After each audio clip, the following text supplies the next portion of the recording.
السلام عليكم ورحمة الله وبركاته. الحمد لله والصلاة والسلام على رسول الله وعلى آله وصحبه ومن والاه ثم أما بعد. نتابع درسنا. We'll continue in class in going through the book regarding the fatwa of Shaykh Muqbil al-Wadi'i, Muqbil bin Hadi al-Wadi'i, rahimahullah ta'ala, the Shaykh of our Shaykh, the Shaykh of our Shaykh, Shaykh Muqbil bin Hadi al-Wadi'i, rahimahullah, may Allah have mercy on him. His answers regarding questions from the women, الأجوبة الوادعية على الأسئلة النسائية. Before we start, we will take a couple of questions from the questions of the sisters.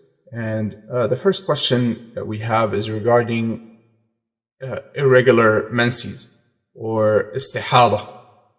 So how does a woman differentiate between al-hayd wal-istihada, between the menses and bleeding other than her menses? So the people of knowledge in regards to this, they say that a woman who has continuous bleeding or has an irregular menses, that she is in one of three categories. Either that she knows a specific time, she knows the specific timing for her menses. And if this is the case, she knows when her regular menses comes and when it ends, then she makes that time, or she considers that time that she is on her menses. After that time finishes, then she considers herself to be, if she sees more blood and she is bleeding, she considers herself to be in the state of istihada, which is bleeding other than the menses. The second category, or the second possibility for a woman, is that she does not know a specific time that this is her menses, and rather she doesn't know any specific timing. So but she can recognize the blood of the menses, which usually is darker in color and has an odor, and the women, they know it. So many women, they can recognize it. They can recognize the women who have istihada, many of them, they can recognize that when they have their menses blood, they can recognize that this is the blood of their hayd, of their menses. And so she considers that time to be her time, the time for her menses. Meaning, of course, as is known, that she does not pray, she does not fast, and she cannot have a relationship with her husband cannot have a relationship with her. So this is in regards to the second category, or the second possibility.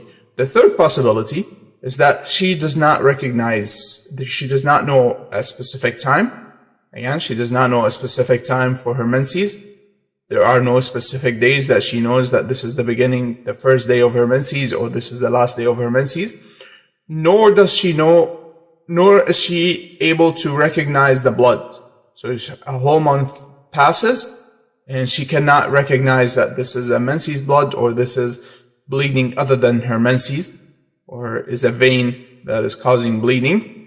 So in that case, she sets aside something similar to the rest of the women, meaning that she sets aside 6 to 7 days that she considers them to be her menses. And other than that, she considers herself to be in istihada and not in her menses. So this is the third possibility. And a woman who is in istihada, not on her menses, she is commanded to pray. She's allowed to pray. She's allowed to, she fasts. Her husband can have a relationship with her. So she goes on with her life normally. The one thing that is different is that she should make wudu for every salah. She should perform wudu. She should perform ablution for every salah. When the time for the salah comes, she performs wudu, and she puts something as to prevent the blood from flowing down, and she is allowed to pray. Similar to the person who has involuntary release of urine. So this is what the people of knowledge mention. The second question is regarding the correct hijab for the women according to the Quran and the Sunnah and the Salaf. Any particular prohibition in terms of clothing, color, etc., and what is the most correct view on niqab. Of course, this is a lengthy discussion, However, we summarize it with that Allah subhanahu wa ta'ala commanded the wives, commanded the Messenger sallallahu alaihi wasallam to say to his wives and his daughters and the wives of the believers to lower from their garments over themselves so that they are known and they will not be harmed. The people of knowledge, they said, they are known to be believing women, and so they will not be harmed. So based upon this, we know that the women, they are commanded to have an outer garment, that covers their clothes and their beauty. And the people of knowledge, of course, they have differed in regards to the niqab, in regards to whether or not a woman is allowed to show her face, or is she commanded to cover her face. And there's a long disagreement between the people of knowledge in regards to this. However, Allahu A'lam, Allah knows best. The strongest opinion in regards to that is that it is obligatory for the woman to cover her face if the men can see her. And that is based upon many evidences and many different things. One of them, as the people of knowledge mentioned, is that the woman who reaches an old age, that is she no longer desires to get married, nor is she desired by the men to be married. They say the ayah states clearly that she's allowed to put down her clothes. The people of knowledge, they said, what clothes is she allowed to put down? What is she allowed to reveal? However, the ayah says that they should not be adorning themselves with beauty. So the people of knowledge, they say, what is she allowed to leave off? Clearly, it must be her face covering, that she's allowed to show and reveal her face because she has reached that old age. Not that she no longer wears the hijab, for example. No, it must be her face covering. And similarly, as is known that it is permissible for the person who wants to get married to look at the face of the woman that he wants to get married to. So if she was allowed to reveal her face in public, then there is no need for him to specifically look at her face, and rather she becomes known, and he would easily know what she looks like without the need for him to actually set an appointment and have her wali and be able to look at her with the specific rulings, and or that he would hide away and try to see her, as is known. And this is, of course, only for the purpose of getting married. So, and likewise, there are many evidences in regards to that. From them is, of course, the actions of the Salaf. May Allah be pleased with them. And the greatest of them and the most noble of them are, of course, the mothers of the believers. From the most noble of them and the most virtuous of them are the mothers of the believers. Allah subhanahu wa ta'ala, He said that, and He commanded the believers from the companions, may Allah be pleased with them, that if they were to ask them for a matter, that they should ask them from behind a veil, meaning from behind a barrier, behind a veil, behind a curtain, or behind, of course, the face covering. And then Allah subhanahu wa ta'ala said, in the meaning of the ayah, Allah subhanahu wa ta'ala, He said in regards to them, that this is better and purer for your hearts and their hearts. This is referring to the companions, may Allah be pleased with them, and the mothers of the believers, the wives of the Messenger sallallahu alaihi wasallam, who have the purest of hearts and the best of hearts and the best of intentions. And so Allah subhanahu wa ta'ala commanded them to, when they speak and when they ask them for a matter, to ask them from behind a veil. So it is, of course, more so in regards to other women, other than the mothers of the believers, and it is more so in regards to other men, other than the companions of the Messenger sallallahu alaihi wasallam, such as what we have in our days, that it is always better, without a doubt. Even those who say that it is not obligatory for the women to cover their faces, they say that it is better and it is highly recommended, especially if she is younger, of course, that they say it is always better that the woman covers her face and wears whether a niqab or something that goes down and is dropped down from over the head and that covers the face. Going back to the book, Al-Fatawa Al-Wadi'iyya, the answers of Shaykh Muqbil al-Hadi al-Wadi'i, rahimahullah, ala al-as'ila al-nisa'iyya, for the questions from the women. We're still in the chapter regarding questions or answers connected to the matter of knowledge and seeking knowledge. One sister asked, ما العلم الذي يجب تعلمه على كل مسلم ومسلمة? What is the knowledge that is obligatory upon every male or female Muslim to learn? قال الشيخ رحمه الله, the Shaykh رحمه الله said, العلم الذي يجب تعلمه على كل مسلم ومسلمة الخمسة الأركان. He said the 5 pillars of Islam. Of course, in a previous question that we mentioned, he mentioned the 6 pillars of Iman. Here, he mentioned the 5 pillars of Islam, and he did not mention the pillars of Iman. Of course, a lot of those, they come as questions during classes, or as, that they are, the Shaykh would be asked during a class. So perhaps he forgot to say the 6 pillars of Iman. Allahu Alam.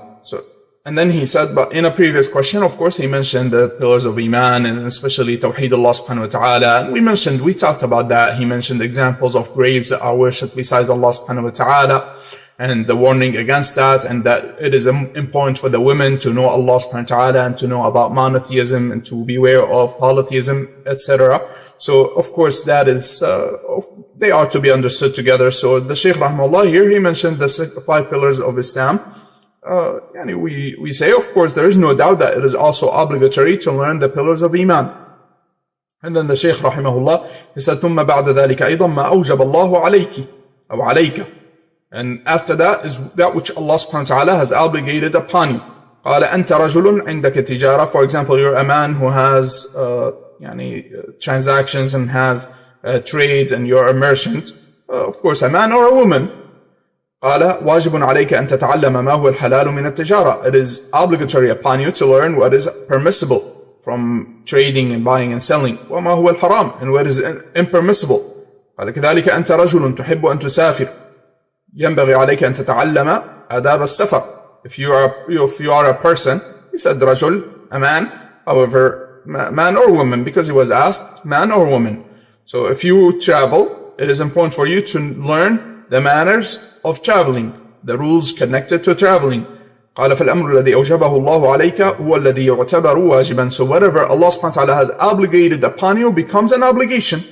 قال لسنا نقول لك, we do not say to you, for example, أنه يجب عليك أن تتعلم حديث من صلى الفجر في جماعة ثم جلس يذكر الله حتى طلعت الشمس ثم صلى ركعتين رجع بأجر حجة وعمرة. We say it is not obligatory upon you, for example, to sit and learn the likes of the hadith, whomsoever prays al-fajr in congregation, and then he sits and mentions Allah subhanahu wa ta'ala until the sun rises. It is and then he prays 2 rak'at. It is as if he performed a complete hajj and umrah. قال هذا من الفضائل إن صح. He said this is from the recommended matters, if it was an authentic hadith. قال لسنا نقول أنه يجب عليك أن تتعلمه. We say it is not obligatory upon you to learn it.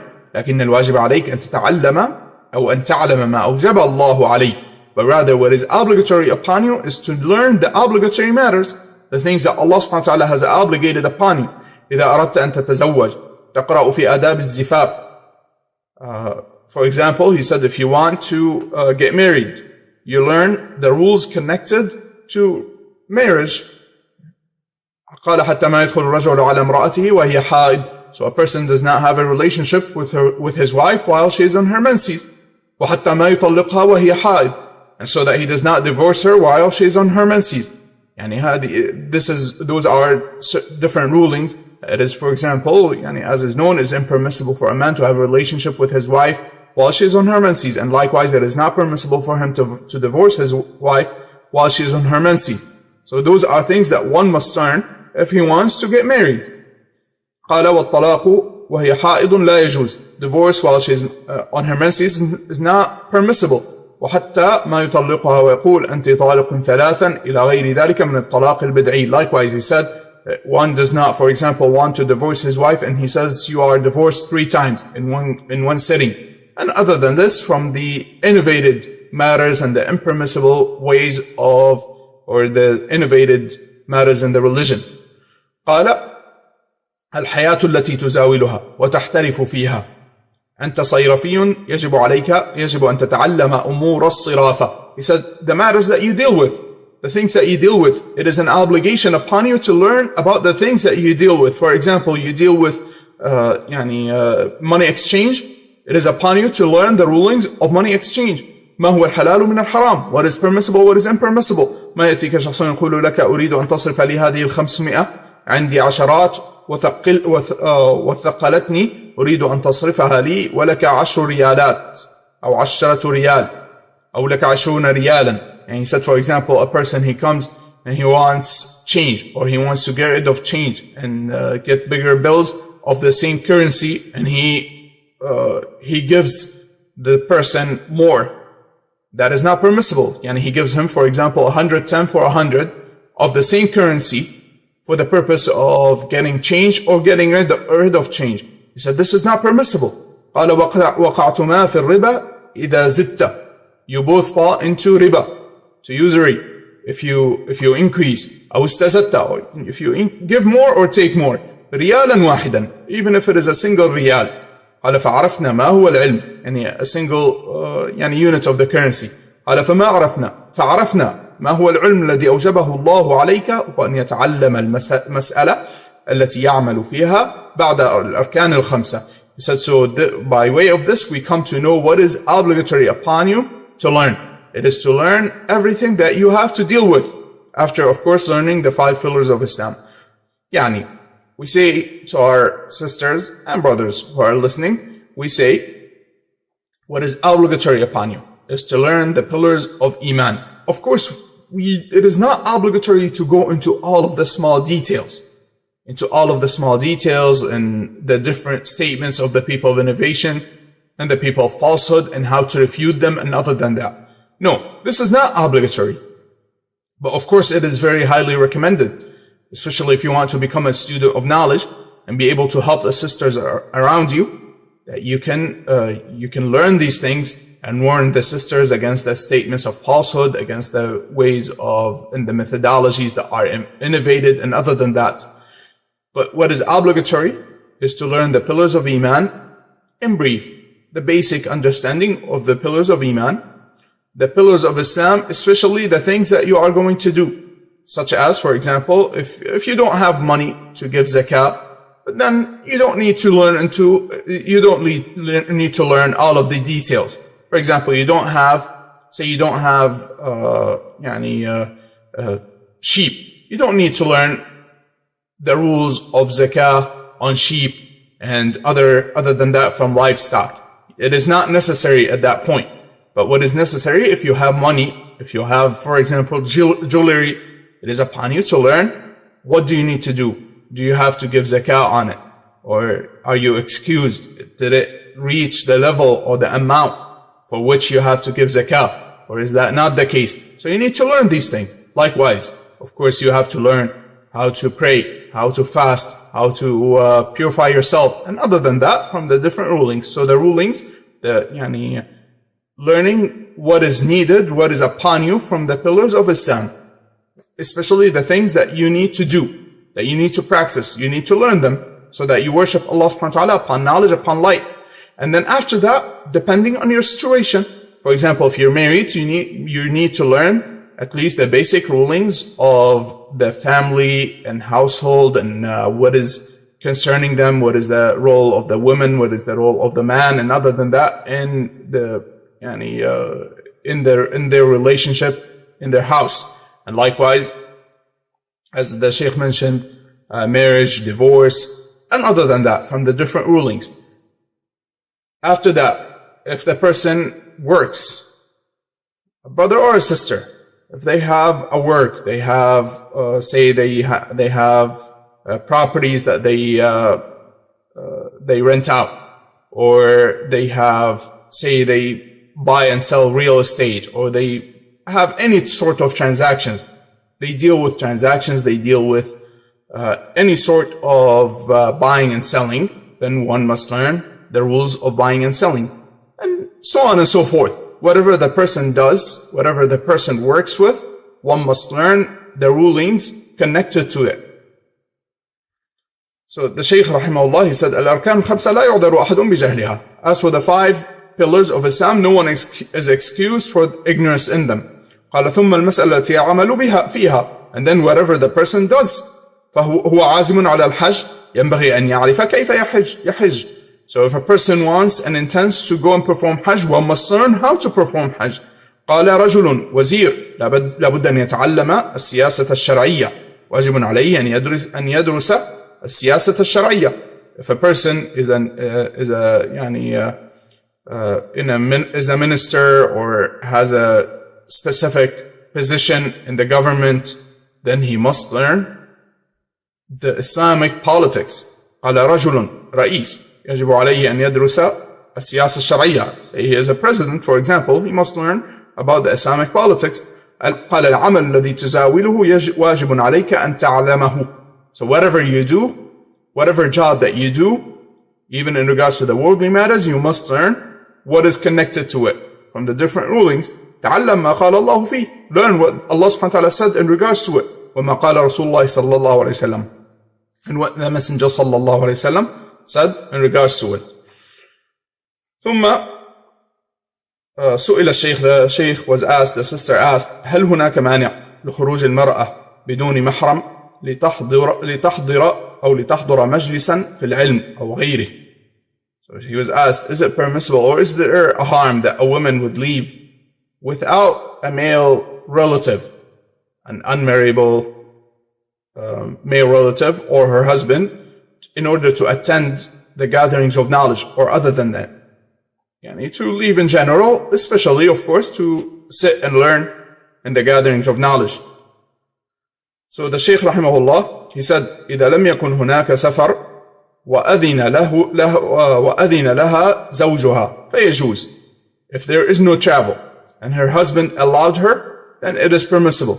قال وننصحه أن يأذن لها إذا أمن عليها الفتنة. He said, we recommend for him to allow her, especially if he finds that it is safe for her, that there is no trial or tribulation upon her and her leaving her house, then we recommend for him to allow her to go and seek knowledge.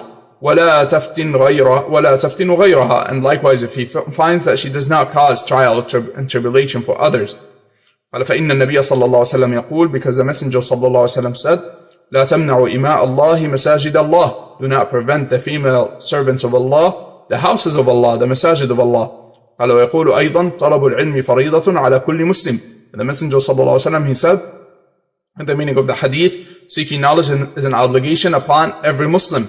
قال وإذا كان يغار عليها أو يخشى عليها من الفتنة أو أن تفتن الرجال فينبغي له أن يأتي لها من النساء بمن يعلمها في بيتها. He said if he is jealous for her or that he worries that she becomes affected with trials and tribulations or causes trials and tribulations, he said then he must bring someone from the women, for example, to teach her in her house. قال وأن يجعل لها وقتا يعلمها ما تعلم. And also to set a time for her to teach her from that which he learns. قال فإن المرأة الصالحة تعينك على تربية أولادك. Because the righteous woman, she helps you and aids you in raising your children. وتعينك أيضا على جميع أمورك. Because she also helps you in regards to all of your matters. بخلاف المرأة الفاسقة العاصية. Unlike the woman who is a sinner and a disobedient. قال فإنها تدمرك. She destroys you. وربما تتجسس عليك فينبغي أن نحرص جميعا. Or perhaps she spies, meaning that she reveals your secrets to others. So we should all be diligent in regards to this matter. Shaykh rahimahullah, he mentioned that, of course, nowadays, alhamdulillah, with the bounty of Allah subhanahu wa ta'ala and the mercy of Allah subhanahu wa ta'ala, it is possible for the sisters to seek knowledge and to learn, even inside their own houses. With what we have, alhamdulillah, of course, if the sister is able to find good company, good sisters to be with, to sit with, to learn from, and also to teach them, then alhamdulillah, that is ideal. This is what is, this is what one hopes for. However, if she's not able to find, then alhamdulillah. But with the bounty of Allah subhanahu wa ta'ala and His mercy upon us, nowadays it is possible to seek knowledge in your own house. Whether be it by way of beneficial books, be it by way of beneficial different social media or different YouTube channels, for example, that are beneficial, that are where you can learn your deen. Alhamdulillah, our brothers in the administration of Sunnah Scene, likewise Sunnah Saga, they are very diligent. May Allah reward them. May Allah reward them with good. May Allah increase their reward and reward them abundantly. They are very diligent in choosing the good teachers. Bifadlillahi ta'ala, they have good teachers. Alhamdulillah, they have excellent, beneficial classes with some of the Shaykh that are translated. And this, without a doubt, is from the bounty of Allah subhanahu wa ta'ala. And there are other channels, bifadlillahi ta'ala, that are very beneficial.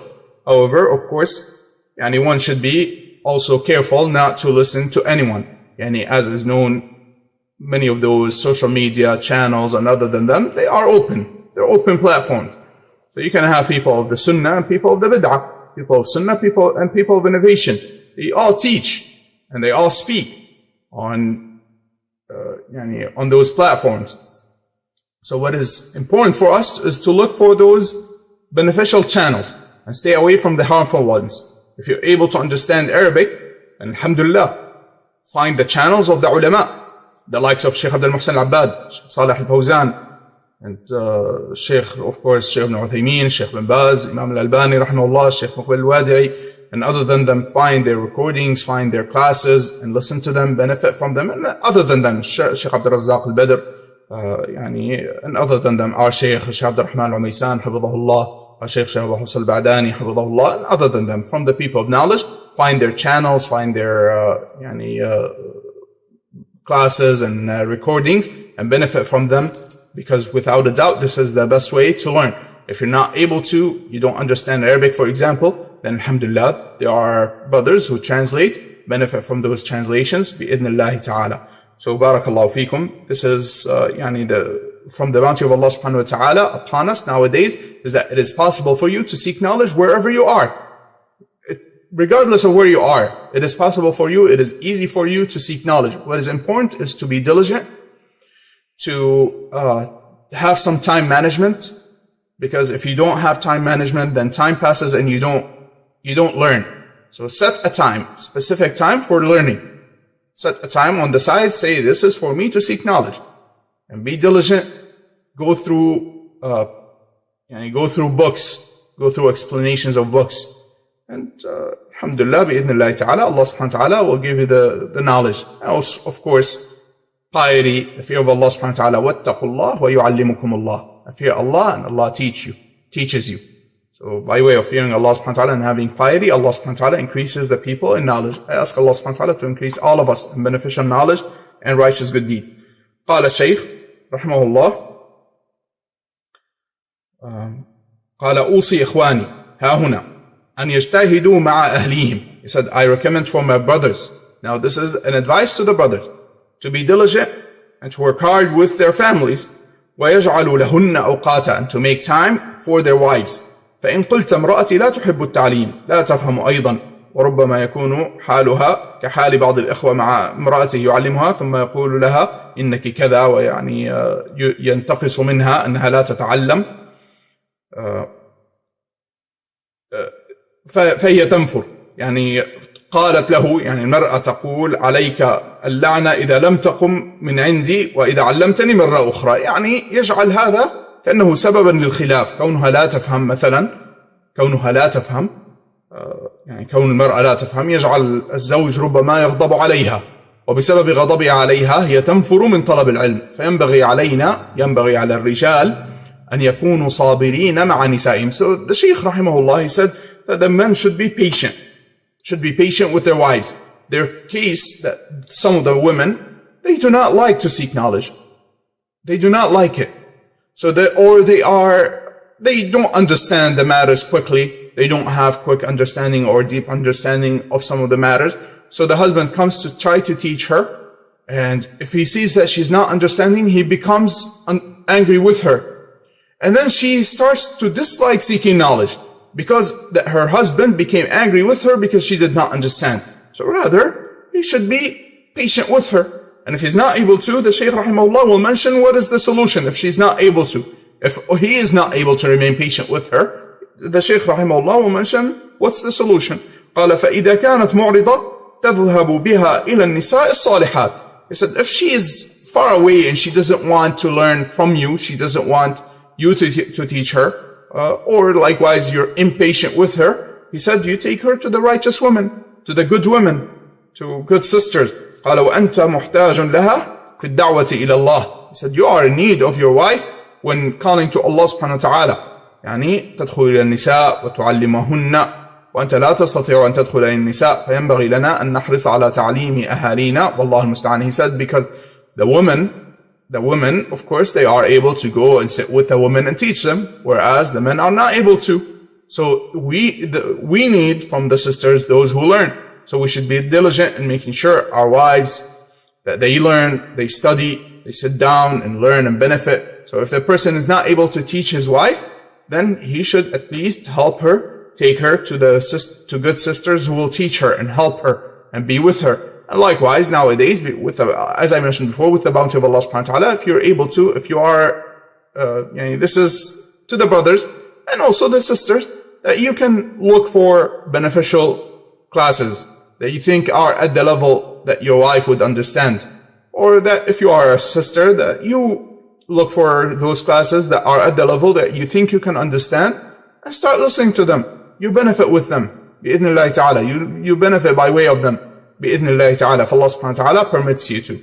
And there's no doubt that seeking knowledge, as the Messenger sallallahu alaihi wasallam, he said, it is an obligation upon every Muslim.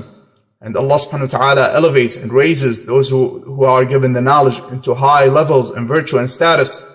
And those who have knowledge are the ones who truly fear Allah subhanahu wa ta'ala from His servants. As Allah subhanahu wa ta'ala mentioned in the Quran, إِنَّمَا يَخْشَى اللَّهَ مِنْ عِبَادِهِ الْعُلَمَاءِ. Indeed, the scholars are those who truly fear Allah from His servants. وقال الله سبحانه وتعالى يرفع الله الذين آمنوا منكم والذين أوتوا العلم درجات. Allah elevates those who believe from amongst you and those who are given the knowledge into high levels in virtue and status. So there's no doubt, barakallahu feekum, that knowledge and seeking knowledge is something of great excellence, and it is from the best ways and from the best means of seeking nearness to Allah subhanahu wa ta'ala. We should all be diligent in seeking knowledge, even if it is a small amount of our time of our day, even if it is a small amount. By the bounty of Allah subhanahu wa ta'ala, nowadays, with what we have from the different channels and what have you, alhamdulillah, the sister, the women, they are able to do their housework while they're listening to classes. We don't say it is as beneficial as it is that a person, for example, frees some time and gets himself occupied only with seeking knowledge, listens to classes, even if it is, like I said, at home, that you pick up the book that you're studying and you listen to the classes and you take notes and all of that. Alhamdulillah, this is the most beneficial way. And if it is in the masjid, it's even more beneficial, especially for the brothers.